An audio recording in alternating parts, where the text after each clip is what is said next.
ఈరోజు ఇశ్రాయేలు దేశంలో ఉన్న యొప్పే అనే పట్టణం గురించి నేర్చుకుందాం. టెల్ అవీవ్ ఇంటర్నేషనల్ ఎయిర్పోర్ట్లో ఫ్లైట్ దిగిన తరువాత మా కొరకు సిద్ధపరిచిన బస్సులో నేరుగా మొట్టమొదటిగా మేము వెళ్ళిన స్థలమే ఈ జొప్పా. ఈ జొప్పాయే పరిశుద్ధ గ్రంథంలో మనం చూస్తున్నాం యొప్పే అని తెలుగులో. ఈ యొప్పే పట్టణము యెరూషలేముకు 40 మైళ్ళ దూరంలోను, కైసరియాకు 7 మైళ్ళ దూరంలోను ఉన్నది. యొప్పే పట్టణాన్ని గురించి పరిశుద్ధ గ్రంథంలో ఎన్నో స్థలాల్లో వ్రాయబడి ఉంది. యొప్పే అనగానే మనకు యోనా గుర్తొస్తాడు. నినివే పట్టణానికి వెళ్ళి దానికి దుర్గతి కలుగునని ప్రకటించుము అని దేవుడు యోనాకు చెప్పినప్పుడు యోనా యొప్పేకు పోయి తర్షీషు ఓడ ఎక్కి పారిపోవాలని ప్రయత్నించినట్లుగా పరిశుద్ధ గ్రంథంలో చూస్తూ ఉన్నాం. ఆ యొప్పే పట్టణము ఎంతో పేరు ప్రఖ్యాతులు కలిగిన పట్టణముగాను, సీకోస్ట్గా ఉన్నందు వలన వ్యాపార కేంద్రంగాను ఉన్నది. ఈ రోజుల్లోనే కాదు, ఆ రోజుల్లోనే సొలొమోను దేవాలయాన్ని కట్టడానికి లెబనోను నుండి పంపించబడిన మ్రానులు తెప్పల మీద తేపడి యొప్పేకు చేరినట్లుగా, యొప్పే నుండి యెరూషలేమునకు తెచ్చినట్లుగా పరిశుద్ధ గ్రంథంలో చూస్తూ ఉన్నాం. ఈ యొప్పే ఈనాడు జొప్పా అని పిలువబడుతుంది. జాఫా అనే పేరు కూడా వాడుకలో ఉంది. ఈ యొప్పే పట్టణము యోనాను జ్ఞాపకము చేయటానికి అన్నట్టుగా యోనాను మృంగిన తిమింగలమునకు గుర్తుగా ఇక్కడ ఒక రాతి శిల ఉన్నది. ఇదే స్థలంలో యోనాను తిమింగలము కక్కిందని చరిత్ర చెప్తూ ఉంది. నేను నిలబడ్డ ఈ స్థలమే యొప్పే. నా వెనుక ఉన్నది యోనాను మృంగిన తిమింగలమునకు గుర్తుగా ఉన్న చాప యొక్క శిల. ఆ వెనుక కనపడుతున్నది అదే మధ్యధరా సముద్రము. ఆ సముద్రపు ఒడ్డులో కట్టబడినటువంటి ఈ చక్కటి పట్టణము చాలా చారిత్రాత్మక సత్యాలతో నిండి ఉన్నది. ఈనాడు ఎంతో వ్యాపార కేంద్రముగా ఉన్నది, బాగుగా కట్టబడిన పట్టణముగా ఉన్నది. అనేక సార్లు యుద్ధముల ద్వారా పడగొట్టబడినప్పటికీ తిరిగి కట్టబడుతూ నేటికి నిలిచిన ఈ యొప్పే ఎన్నో గొప్ప విషయాలను మనకు నేర్పిస్తూ ఉంది. ఈ యొప్పే పట్టణము ఇంచుమించు 3500 సంవత్సరముల చరిత్ర కలిగిన పట్టణముగా ఉన్నది. పాత నిబంధన కాలంలో సొలొమోను మందిరమును కట్టించడానికి లెబనోను నుండి మ్రానులు పంపబడి తెప్పల మీద ఈ యొప్పేకు తేబడటం, అక్కడ నుండి యెరూషలేమునకు ఆ మ్రానులు చేర్చబడటం గురించి పరిశుద్ధ గ్రంథంలో మనం చదువుతూ ఉన్నాం. ఈ యొప్పే ఎంతో ప్రాముఖ్యత కలిగిన స్థలంగా ఉన్నది. యొప్పే అనే పేరుకు బ్యూటీ లేక సౌందర్యము అని అర్థము. నిజంగానే ఇదొక బ్యూటిఫుల్ సిటీగా ఈనాటికి నిలిచి ఉన్నది. ఇందులో ఉన్న గొప్ప బ్యూటీ ఏంటంటే బహిరంగమైన అలంకరణ కాదు, కానీ ఈ పట్టణంలో జరిగిన సంభవాలను పరిశుద్ధ గ్రంథంలో మనం చదువుతున్నప్పుడు ఎంతో ఆశ్చర్యం కలుగుతూ ఉంది. ఎంతో పేరు పొందిన మంచి విశ్వాసురాలు, శిష్యురాలు అనబడిన తబిత యొక్క స్థలము. తబిత లేక దోర్కా అనబడే ఆ సహోదరి మరణించినప్పుడు అచ్చటి వారు పేతురుకు కౌరు పంపగా పేతురు వచ్చి మరణించిన ఆమెను సజీవురాలుగా లేపినటువంటి స్థలమే ఈ యొప్పే. ఆమె మరణము నుండి లేపబడినప్పటికీ మరలా మరణించింది. ఆమె సమాధి ఈ యొప్పేలోనే నేటికి ఉన్నది. యేసుక్రీస్తు మాత్రమే మృత్యుంజయుడిగా ఉన్నాడు, మరణాన్ని జయించాడు, మరెన్నడూ మరణించలేదు. యేసుక్రీస్తు ఈ లోకంలో ఉన్న దినములలో ఆయన కొందరిని మరణం నుండి తిరిగి సజీవులుగా చేస్తున్నారు, కానీ వారు మరణించినట్లుగా చరిత్ర చెప్తూ ఉంది. శిష్యురాలు అని పిలువబడినటువంటి తబిత యొక్క ఊరు ఈ యొప్పే. అంతేకాదు ఈ యొప్పేలోనే పేతురు ఎంతో ప్రార్థనలో గడిపేవాడని, సీమోను అనే చర్మకారుని ఇంట అతడు ఉన్నాడని పరిశుద్ధ గ్రంథంలో మనం చదువుతున్నాం కదా. ఆ సీమోనును చర్మకారుడు నివసించిన ఊరే ఈ యొప్పే. అతని ఇంటి మేడ మీదకు వెళ్ళి పేతురు ప్రార్థిస్తున్నప్పుడు దేవుని యొద్ద నుండి గొప్ప దర్శనాలను పొంది సువార్త ఇశ్రాయేలులకు మాత్రమే కాదు సకల జనులకు, అన్య జనులకు ప్రకటించబడాలి అన్న సత్యాన్ని దేవుడు దర్శనము ద్వారా పేతురుకు బయలుపరిచిన స్థలము ఇదే ఈ యొప్పే. ఎంత అద్భుతమైన ఈ పట్టణంలో ఎన్ని అద్భుతాలను దేవుడు జరిగించాడో, ఎంతగా ఈ స్థలము వాక్యానుసారంగా ప్రఖ్యాతి చెందిందో మీరు గమనించారా? ఈ స్థలములోని గొప్పతనం కాదు కానీ ఈ స్థలాన్ని ఆశీర్వదించి ఈ స్థలములో తన సన్నిధి ఉన్నది అని నిరూపించిన దేవునిని మనం గుర్తించాలి. మరణించిన తబిత లేపబడిన స్థలం యొప్పే. చర్మకారుని ఇంట పేతురు ప్రార్థిస్తుండగా పరలోకపు దర్శనములను పొందినటువంటి స్థలము యొప్పే. దేవుని వాక్యానికి అవిధేయుడై తానేదో తప్పించుకుందామనుకున్న యోనాకు పాఠము నేర్పించిన స్థలం ఈ యొప్పే. ఈ యొప్పే పట్టణాన్ని గురించి అనేక సంగతులను పరిశుద్ధ గ్రంథంలో మనం ఈ రిఫరెన్సులు చదివినట్లయితే గుర్తించగలం. ఈ ఇశ్రాయేలు దేశంలోని ప్రతి ప్రాంతాన్ని వీక్షిస్తున్నప్పుడు ప్రతి స్థలములో యేసుక్రీస్తు చేసిన కార్యాలను, పరిశుద్ధ గ్రంథములో ఉన్న సంభవాలను గమనిస్తూ ఉండగా పరిశుద్ధ గ్రంథమైన బైబిల్ ఎంత యథార్థమైనదో, ఎంతగా దేవుడు తన ప్రజలను, తన దేశమును, తన యొక్క ప్రాంతాన్ని ప్రేమించి వాగ్దానాల, ప్రవచనాల నెరవేర్పుగా ఆ పట్టణాలు నేటికి నిలిచి ఉన్నట్లుగా చేసి ఉన్నాడో గమనిస్తే ఆశ్చర్యం కలుగుతుంది. దేవునికి స్తోత్రం. ఇది యొప్పే పట్టణము. యొప్పే పట్టణాన్ని గురించి పరిశుద్ధ గ్రంథంలో, యోనా గ్రంథంలో మనం చూస్తూ ఉన్నాం. దేవుడు యోనాతో మాట్లాడి, నీవు లేచి నినివేకి పోయి ఈ పట్టణమునకు దుర్గతి పట్టణని సెలవిమ్మని చెప్పాడు. అయితే యోనా యొప్పేకు పోయి తర్షీషు పోయే ఓడ ఎక్కాడని మనం పరిశుద్ధ గ్రంథంలో చూస్తూ ఉన్నాం. అదే ఈ యొప్పే పట్టణం. ఒక మత్స్యము యోనాను మింగివేయటం, యోనా ఆ మత్స్యము కడుపులో నుండి పశ్చాత్తాపడి ప్రార్థించినప్పుడు తిరిగి ఆ మత్స్యము 3 రాత్రులు 3 పగలు యోనా మత్స్యము కడుపులో ఉన్న తరువాత ఆ మత్స్యము యోనాను నేలను కక్కివేసిన సంగతి పరిశుద్ధ గ్రంథంలో యోనా గ్రంథం 2వ అధ్యాయంలో చూస్తూ ఉన్నాం. అదే ఈ యొప్పే పట్టణము.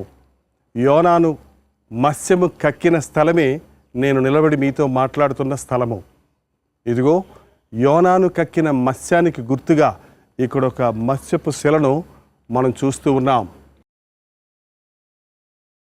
యోనా గ్రంథము కట్టుకట కాదని, యోనాను చేప మింగటము, 3 రోజులు 3 రాత్రులు యోనా తిమింగలము యొక్క కడుపులో ఉండటము, సజీవుడిగా ఉండటము కట్టుకథ కాదని, ఎలాగూ యోనా మత్స్యము కడుపులో 3 రాత్రులు 3 పగలు ఉన్నాడో అలాగనే మనుష్య కుమారుడు పాతిపెట్టబడి 3వ దినమున మృత్యుంజయుడై లేస్తాడు అని యేసు ప్రభు చెప్పిన మాట కూడా మీకు గుర్తుంది కదా. యేసుక్రీస్తు యొక్క మాటలు ఒట్టి మాటలు కావు. ఇవి సత్యమైన మాటలు, ఇవి నిజమైన మాటలు, ఇవి దేవుని మాటలు. ఓయి నిద్రపోతా, ఓయి నిద్రపోతా, లేచి నీవు ప్రార్థించుము. నీవు బ్రతుకునట్లు నీ దేవుని ప్రార్థించుము. నీవు బ్రతుకునట్లు నీ దేవుని ప్రార్థించుము. ఓయి నిద్రపోతా, ఓయి నిద్రపోతా. ఈ యొప్పే పట్టణం యొక్క విశేషతను మీరు ధ్యానించి దేవునికి మిమ్మల్ని మీరు అప్పగించుకోనండి. చిన్న ప్రార్థన. ప్రభువా, నీకు స్తుతులు స్తోత్రములు చెల్లించుకుంటున్నాము. నీ వాక్యము ఆధారములతో కూడినదని, చారిత్రాత్మకమైనదని నిరూపించుకుంటున్నందుకే నీకు స్తోత్రములు నాయన. అనేక వేల సంవత్సరముల క్రితము యోనాను గుర్తు చేసే ఈ యొప్పే పట్టణములో ఈనాడు మేము నిలబడి నీ సువార్తను ధైర్యముగా చెప్పగలిగే కృపను అనుగ్రహించినందుకే నీకు వందనములు. ఈ వర్తమానమును ఆలకిస్తున్నటువంటి ప్రతి ఒక్కరిని దీవించమని క్రీస్తునామములో అడుగుచున్నాను తండ్రి. ఆమేన్.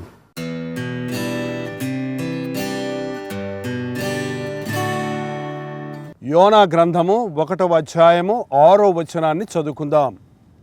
అప్పుడు ఓడ నాయకుడు అతని యొద్దకు వచ్చి, ఓయి నిద్రపోతా, నీకేమి వచ్చినది? లేచి నీ దేవుని ప్రార్థించుము.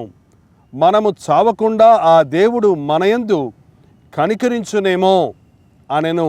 ఇక్కడ సముద్రములో పయనిస్తున్నటువంటి ఒక ఓడను, ఆ ఓడలో వారు పయనిస్తూ ఉండగా అకస్మాత్తుగా సముద్రములో గొప్ప తుఫాను చెలరేగటమును, మనం పరిశుద్ధ గ్రంథంలో చూస్తూ ఉన్నాం.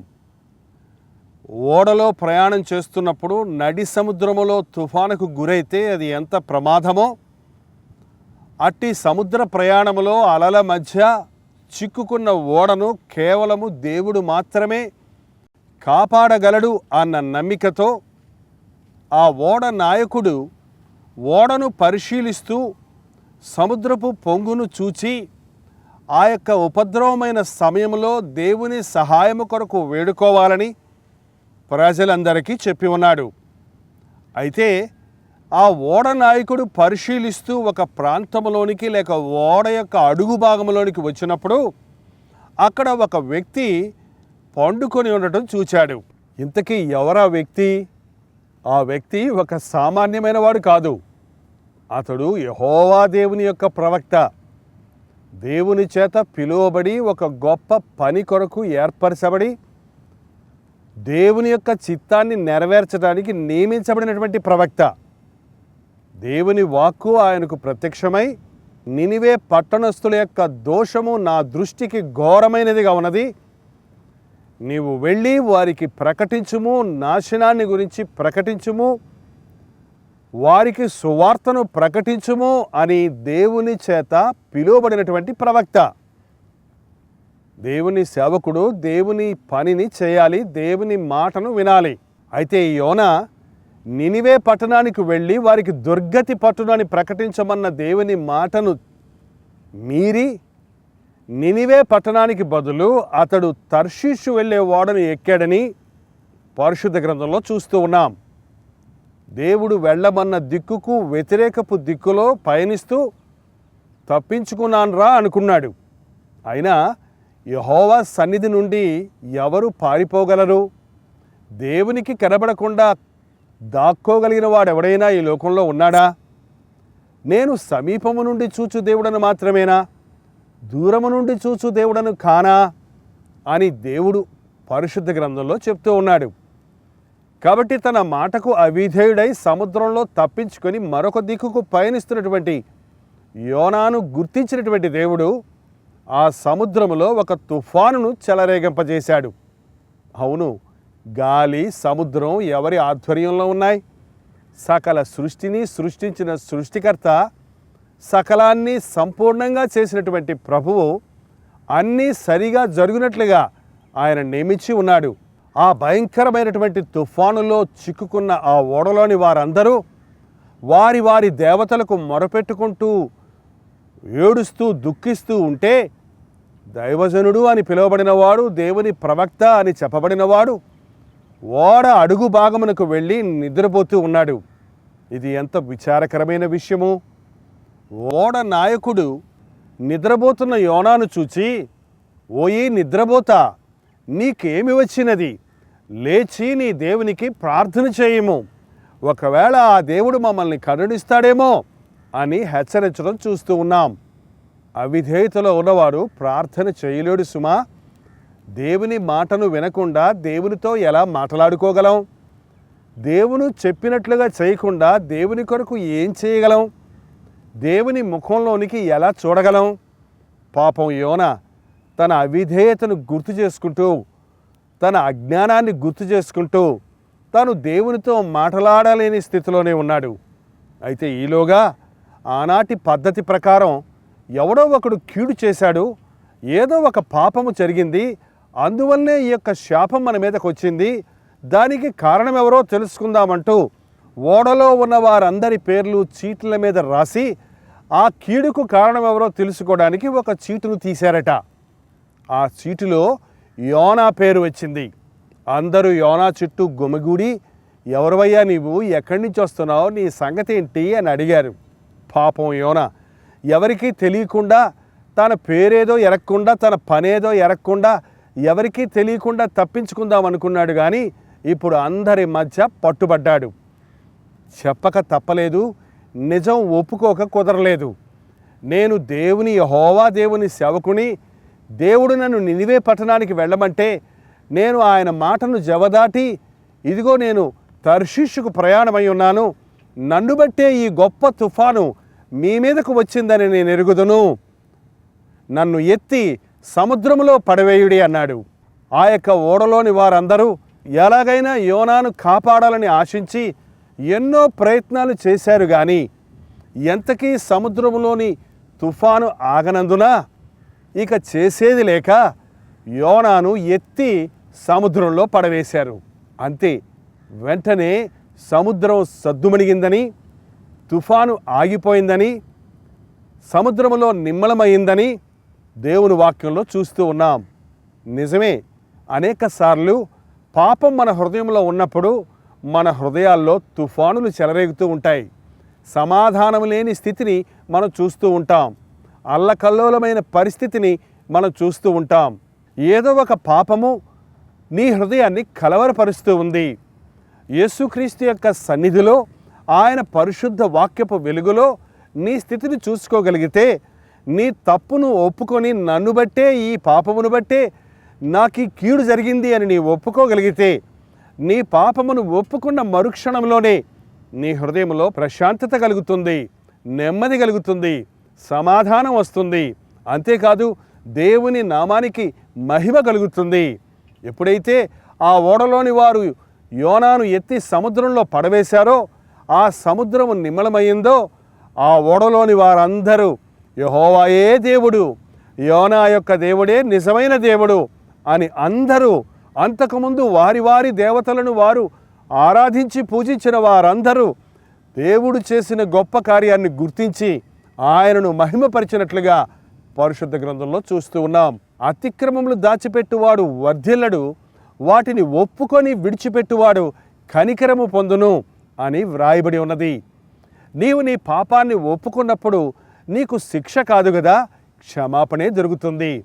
మన పాపమును చూసి మనల్ని నెట్టివేసేవాడు, త్రోసివేసేవాడు, చంపివేసేవాడు కాదు. కానీ మన ప్రభువు మన పాపస్థితిని ఒప్పుకున్న మరుక్షణంలోనే మనల్ని ఆయన రక్తంలో కడిగి శుద్ధి చేసేవాడిగా ఉన్నాడు, మనల్ని సరిచేసేవాడిగా ఉన్నాడు. కాబట్టే ఆ ఓడలోని వారు ఎత్తి యోనాను సముద్రంలో పడవేసినప్పుడు ఆ సముద్రంలో పడ్డ యోన ఊపిరి తిరగక చచ్చెను అని పరిశుద్ధ గ్రంథంలో చూస్తాం లేదు. కానీ ఆ యోనాను మిరింగటానికి దేవుడు ఒక మత్స్యమునకు ఆజ్ఞాపించెను అని పరిశుద్ధ గ్రంథంలో చూస్తూ ఉన్నాం. ఒక గొప్ప తిమింగలము నోరు తెరిచి యోనాను మింగినట్లుగా, యోనా క్షేమముగా ఆ యొక్క చేప కడుపులో పడ్డట్టుగా పరిశుద్ధ గ్రంథంలో చూస్తూ ఉన్నాం. ఎంత అద్భుతమో చూడండి. యోనా చేప కడుపులో నుండి యెహోవాకు ప్రార్థన చేసెను అని పరిశుద్ధ గ్రంథంలో చూస్తూ ఉన్నాం. తన తప్పును తెలుసుకున్న యోనా చేప కడుపులో తన కళ్ళు తెరిచినప్పుడు అది ఏంటో ఆయనకి అర్థం కాలేదేమో, అది నరకమో లేక పరలోకమో అతనికి తెలియలేదేమో. అతడు సముద్రంలో పడ్డప్పుడు చచ్చాడో బతికాడో, అతడు నరకానికి వెళ్ళాడో పరలోకంలో పడ్డాడో గుర్తించలేకపోయాడేమో. అయితే కొద్దిసేపటికి ఆ చేప కడుపులోని జఠరరసం ఊరి అతని శరీరాన్ని రుద్దుతున్నప్పుడు మంట కలిగిందేమో, అది పాతాళము అనుకున్నాడేమో. ఏమైతేనేమి, యెహోవా దేవుడు గొప్ప దేవుడు, నిజదేవుడు, ప్రార్థనలకిచ్చే దేవుడు అని అనేకసార్లు ప్రకటించినటువంటి యోనా హాయిగా ఆ ఓడలో నిద్రపోయినటువంటి యోనా ఇప్పుడు చేప కడుపులో నిద్రపోవటం లేదు. కానీ హృదయాన్ని తెరిచి నోరు తెరిచి దేవునికి మొర్రపెట్టాడు అని పరిశుద్ధ గ్రంథంలో చూస్తూ ఉన్నాం. నా తప్పును క్షమించు నాయనా, నా అవిధేయతను క్షమించు ప్రభువా, నన్ను రక్షించు నాయనా, నన్ను కాపాడు తండ్రి, నేను బతికి నీ కొరకు పని చేస్తానయ్యా అని మొరపెట్టాడేమో. ఈ ఉదయకాల సమయంలో దేవునికి అవిధేయుడవై చిక్కుల్లో, సమస్యల్లో, వ్యాధుల్లో పడి మంచాన పడి లేవలేని స్థితిలో ఉన్న సహోదరుడా, సహోదరి, నీవు ఆ స్థితిలో ఉండటం దేవుని ఉద్దేశం కాదు.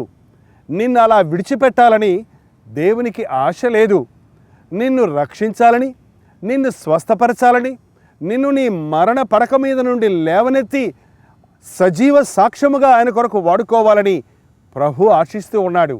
నీవు మొరపెడితే నిన్ను విడిపించటానికి, నిన్ను స్వస్థపరచడానికి ఆనాడు యోనా ప్రార్థనను విన్న దేవుడు ఈనాడు సజీవమైన దేవుడిగా ఉన్నాడు. నీ ప్రార్థన ఆలకించి నీకు జవాబు ఇవ్వగలిగిన వాడిగా ఉన్నాడు. యోనా ప్రార్థించినప్పుడు 3 దినాలు ప్రార్థించినప్పుడు, ఒకవేళ 3 దినాలు ఉపవాసం ఉండి ప్రార్థించినప్పుడు, నిద్రాహారాలు మాని ప్రార్థించినప్పుడు, దేవుని సన్నిధిలో తనను తాను సంపూర్ణంగా సమర్పించుకున్నప్పుడు దేవుని వాక్యంలో రాయబడి ఉంది, అంతలో యెహోవా మత్స్యమునకు ఆజ్ఞ ఇయ్యగా అది యోనాను నేల మీద కక్కివేసెను. ఆ మత్స్యము యోనాను మిరింగునట్లుగా ఆజ్ఞాపించిన వాడు దేవుడే. ఆ మత్స్యమును యోనాను సముద్రపు ఒడ్డున కక్కమని ఆజ్ఞాపించిన వాడును యెహోవాయే. ఇదే యొప్పే పట్టణములో ఆ మత్స్యము యోనాను కక్కినదని ఇక్కడ గుర్తుగా ఒక పెద్ద చేప యొక్క శిలను స్థాపించి ఉన్నారు. ఈ యొప్పే పట్టణంలోనే యోనా ఓడ ఎక్కి తర్షీషుకు పారిపోదామనుకున్నాడు, కానీ తిరిగి అతనిని మింగిన మత్స్యము అదే స్థలములోనికి, ఆ సముద్రపు ఒడ్డులోనికి యోనాను తీసుకుని వచ్చి కక్కినట్లుగా చరిత్ర చెప్తూ ఉన్నది. యోనా కథ కట్టుకథ కాదు.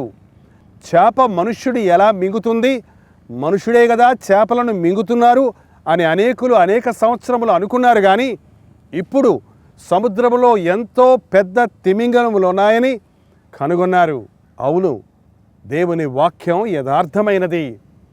యోనాను తిరిగి నేల మీద ఆ మత్స్యము కక్కినప్పుడు అంతట యెహోవా వాక్కు 2వ మారు యోనాకు ప్రత్యక్షమై సెలవిచ్చినదేమనగా, నీవు లేచి నినివే మహాపురమునకు పోయి నేను నీకు తెలియజేయు సమాచారము దానికి ప్రకటన చేయము అని చెప్పాడు.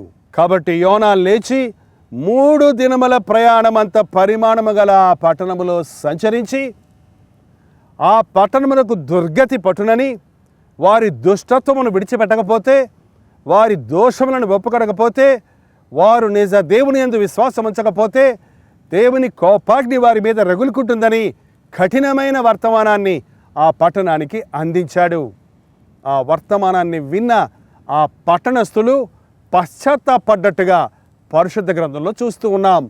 వారు దేవుని యందు విశ్వాసముంచి రాజు మొదలుకొని దాసుని వరకు ప్రతి వారు ఉపవాసం ఉండి గోనెపట్ట కట్టుకొని ప్రార్థించినట్లుగాను, వారి పాపముల కొరకు పశ్చాత్తాపడి ఒప్పుకొనినట్లుగాను పరిశుద్ధ గ్రంథంలో చూస్తూ ఉన్నాం.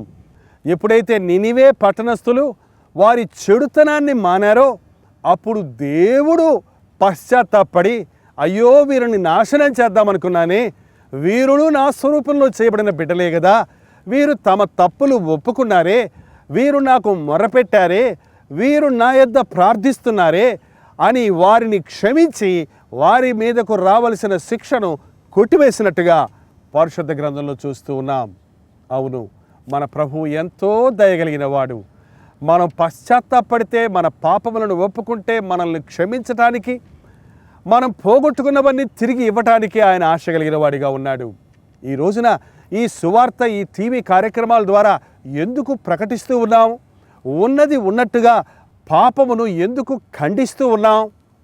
మనుషులను విమర్శించి తోసివేయటానికి కాదు, కానీ తమ పాప స్థితిని వారు గ్రహించి పశ్చాత్తాపడి దేవుని కోపాగ్నిని తప్పించుకొని ఆయనిచ్చే కృపను సంపాదించుకొని ఆయనిచ్చే పాప క్షమాపణను పొంది ఆయన రాజ్య వారసులుగా అవ్వాలని.